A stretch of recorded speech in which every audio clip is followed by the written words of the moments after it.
నమస్తే. నేను మీ simple నాగచంద్రుడు, senior న్యాయవాది. ప్రామిసరీ నోట్ కాల వ్యవధి పెంచవచ్చా?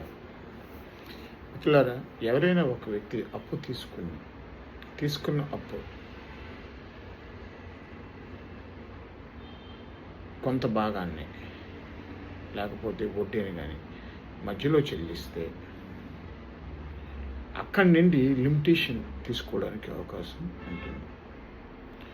మిత్రులారా, మన దేశంలో లిమిటేషన్ యాక్ట్ 1963 అనే చట్టం అమల్లో ఉంది. ఇందులో సెక్షన్ 19 ఏం చెప్తుంది అంటే, ఎవరైనా ఒక వ్యక్తి మన దగ్గర అప్పు తీసుకొని వ్రాసిచ్చి ఎంత వడ్డీ చెల్లిస్తాను అని వ్రాసి ఇచ్చాడు, ఆ ప్రామిసరీ నోటు వ్రాసి ఇచ్చిన తేదీ నుండి 3 సంవత్సరాల కాల వ్యవధిలో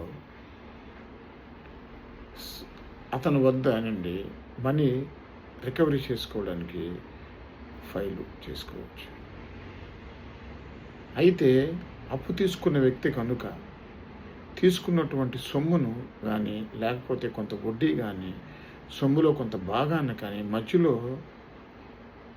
ఒక 1 ఇయర్ తర్వాత చెల్లిస్తే ఆ రోజు నుండి మనం 3 సంవత్సరాలలోపు కేసు ఫైల్ చేయడానికి అవకాశం ఉంటుంది.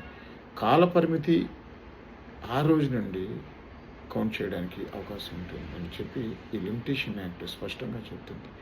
కాకపోతే ఏ రోజైతే చెల్లిస్తారో ఆ రోజు నుండి సవర్ణ ప్రామిసరీ నోటు రాసుకోవాలి. అప్పటి నుండి 3 సంవత్సరాలలోపు మనం 3 సంవత్సరాలలోపు కేసు ఫైల్ చేయడానికి అవకాశం ఉంటుంది. అంటే మనం ఏ రోజైతే అప్పు తీసుకుంటున్నామో ఆ రోజు డేట్ నుంచి 3 సంవత్సరాల లోపల మాత్రమే మనం రికవరీ సూట్ కేసులో ఫైల్ చేసుకుంటాం. అంటే ఆయన ఒప్పించాం, ఈ 3 సంవత్సరాల తర్వాత చెల్లదు అని.